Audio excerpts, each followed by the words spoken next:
Hello, good morning, friends. Today we will see the secure electronic transaction concept.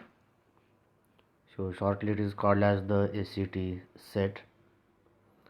So, this is the very important concept in this chapter, that is secure electronic transaction.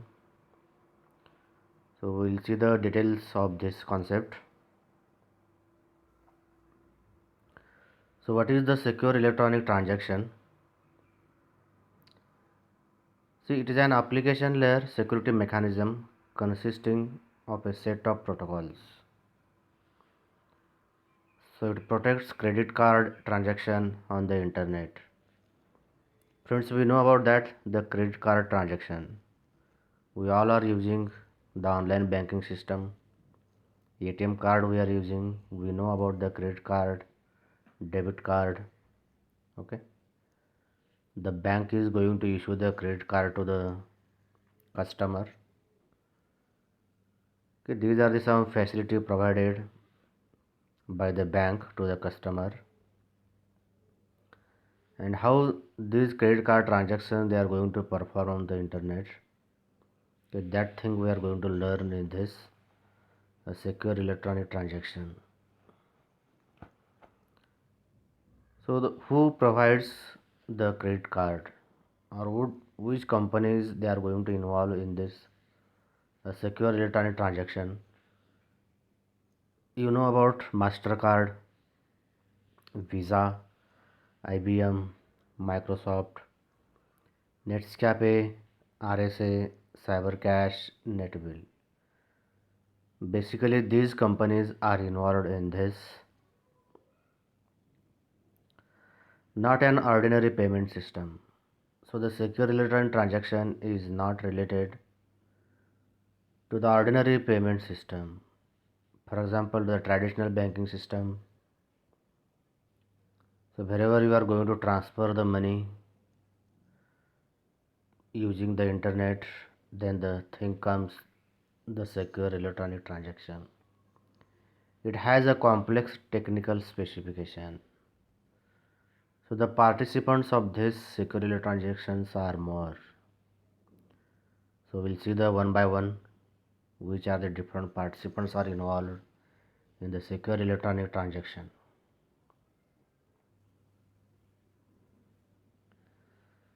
So what are the set business requirements? So for implementing the secure electronic transaction for the credit card system, so what are the required things are there? Okay, that required things we will see here. It provides confidentiality of payment and ordering information. So we should know what is the meaning of the confidentiality of the payment. So the confidentiality of the payments, it should not be disclosed to the any third person. Whatever the payment we are going to do from the customer side to the bank, it should be remain undisclosed. Okay, that we are going to achieve the confidentiality and ordering information. So what we are going to purchase, that should be remain confidential. The third person should not know what the person or what the customer is going to order from the e-commerce here. It ensures the integrity of all transmitted data here. So integrity of all transmitted data, that is important. How many you are going to debit, what the actual amount is there, how much it is remaining, the calculations must be well performed. So in that way you can ensure the integrity of all transmitted data here. It provides authentication that a cardholder is a ultimate user of a credit card account. Authentication of the cardholder, this is important. The valid user must be there. If suppose the illegal user is there, then definitely our data may be stolen by that particular user. So we need to authenticate the cardholder here.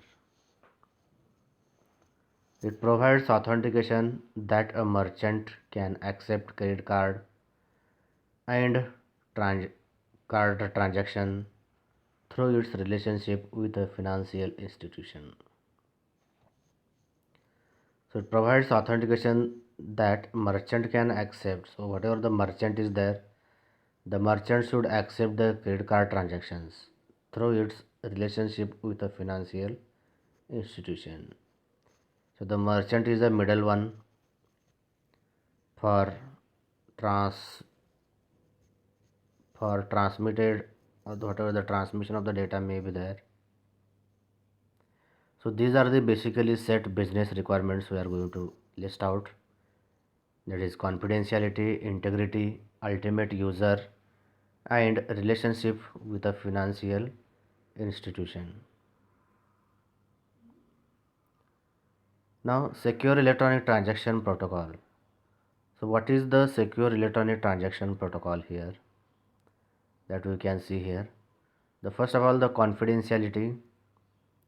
The meaning of the confidentiality is that all messages are encrypted. So, by using the different encryption and again the decryption algorithms are there, we can perform is ultimately the aim of this encryption and decryption we will achieve the confidentiality because all the messages we are going to send with the help of the encryption techniques. Trust. All parties must have digital certificates. So we can take the help of the third party here. So where we can trust onto the bank, onto the card holder, onto the merchant, everyone. And for the trust purpose, we are going to provide all parties must have the digital certificates. Privacy. Information made available only when and where necessary. So the privacy must be maintained. So whatever the exactly it is required, the such information must be available and whenever it is required. So the information made available only when and where necessary.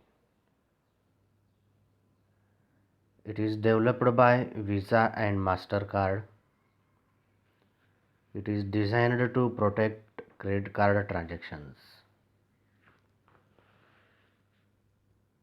So this is the secure electronic transaction protocol here. Now the implementation of SET. So what are the things we require for implementation of a secure electronic transaction? The first thing it is required the data confidentiality. Who am I dealing with? Message integrity, non-repudiation, access control attributes. So how we can achieve all the five things here? So the data confidentiality we can achieve with the help of the encryption technique here. Because the output of the encryption technique is that it is the ciphertext. Okay, that ciphertext is called as the coded message here. Here we can have the different algorithms for encryption. You can use it and you can produce the ciphertext here. Who am I dealing with? That the thing we require the authentication. Message integrity will require the message digest. Non-repudiation we can implement with the help of the digital signature. Access control attributes we can implement it with the help of the certificates. Okay, in that way for the implementation of the set we require these five things. Now what parties are involved in this secure electronic transaction here? Here we can see that we have the different parties here. One is the card holder, again the internet, merchant, internet, payment gateway, acquirer, certificate authority, payment network, and the issuer. Okay, these are the different parties they are going to involve in this secure electronic transaction here.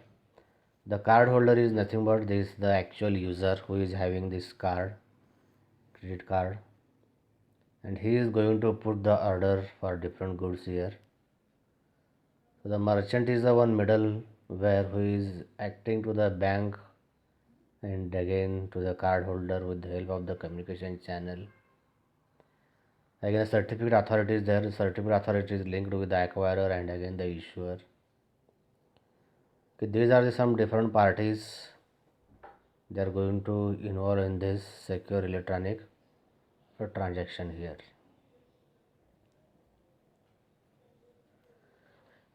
Now we'll see that how actual set transaction they are going to implement. So the arrows, it shows the data moves from this side to, and again the numbers they are going to indicate the steps are involved in this secure electronic transactions. The first step is that the customer browses and decides to purchase. The customer want to purchase the some goods, so for that purpose that customer is going to browse. Second, set sends order and payment information. So the secure electronic transaction, it is going to send the order and payment information to the merchant. Now what is the third step here? The third step is that the merchant forwards payment information to bank. The merchant is going to forward the payment information to the bank here.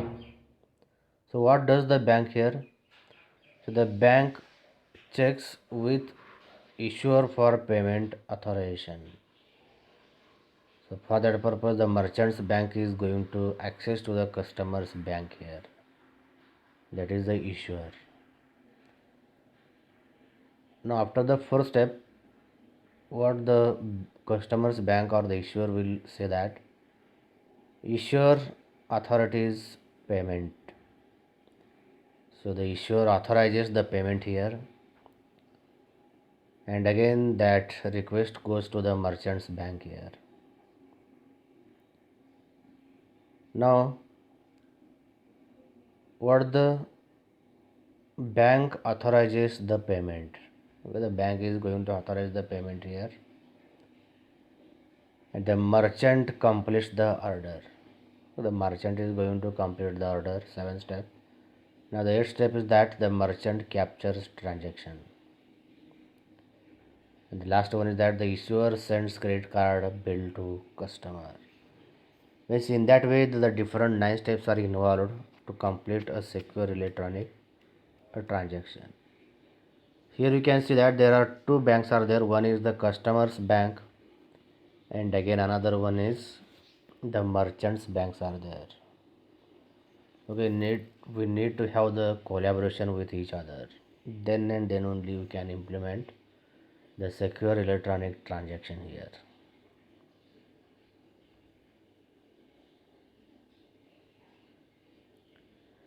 Now the dual signatures. So what is the concept of the dual signature? It links two messages securely but allows only one party to read each. So this is the message 1 and again the message 2 here. So in that have the hash 1 and hash 2 with secure hash algorithm, that is the digest 1 and again the digest 2. So by combining the digest 1 and digest 2 we are going to form the new digest, and again that new digest we are going to encrypt with the private key. So finally we are getting the dual signature. Digest 1 and digest 2 it is concatenated and it is hash with SHA to create new digest, and it encrypt with digest with signer's private key here. So in that way we can create the dual signature with the help of these messages here.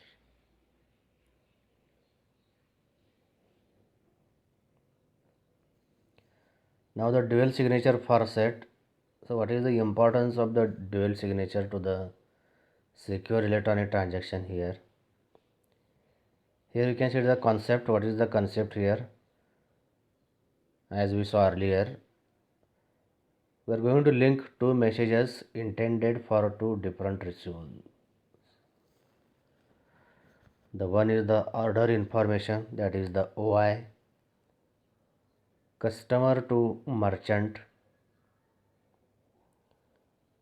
payment information, that is the PI, customer to bank, goal, limit information to a need to know basis. So the merchant does not need credit card number, bank does not need details of customer order, afford the customer extra protection in terms of privacy by keeping these items separate. So this link is needed to prove that payment is intended for his order and not some other one. So this is the dual signature for secure electronic transaction we can consider here.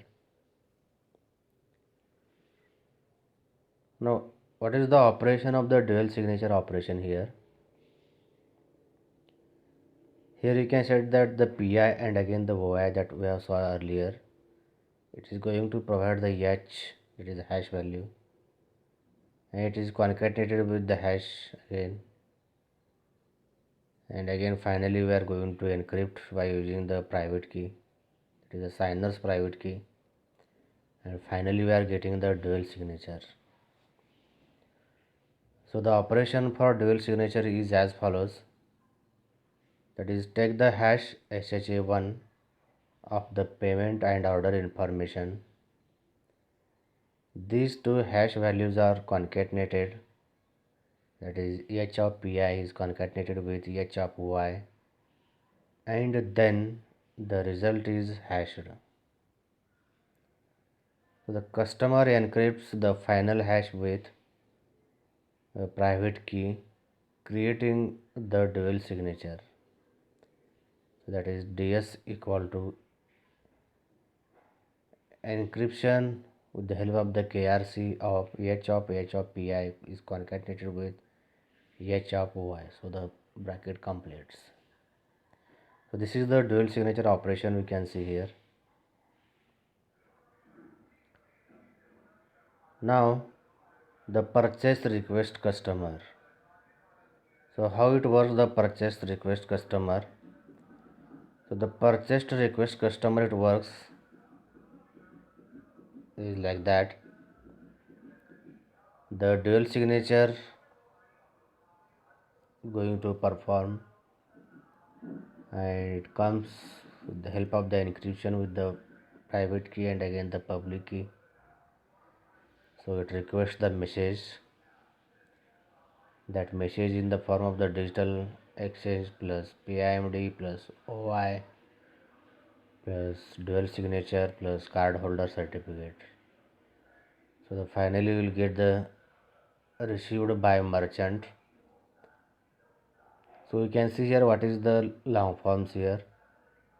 The PI is called as the payment information, the OI is called as the order information, the PIMD is payment information message digest, OMD is order information message digest, the E equal to encryption with the help of the RSA for asymmetric and DES for symmetric, the KS equal to temporary symmetric key, and the KUB equal to bank's public key, that is exchange key. Okay, in that way the purchased request by customer it works. Now the purchase request by the merchant here. So how it performs here? The purchase request by the merchant is the request message is in the form of the digital plus PIMD plus OI plus dual signature plus card holder certificate. So we'll see here the purchase request by the merchant, it has to compare. If the comparison is okay, then and then only you can say that the received data is correct, otherwise not. Again we'll see here what are the long forms here that we have used as in this diagram. So the OI equal to order information, OIMD equal to OI message digest. So the POMD equal to payment order message digest. The D equal to decryption with the help of the RSA in case of the asymmetric, and in case of the symmetric DES. The H equal to hash function, that is the SHA1, and the KUC equal to customer's public signature key. So in that way the purchase request for the merchant it works here. So this is the implementation of the secure electronic transaction we have seen here.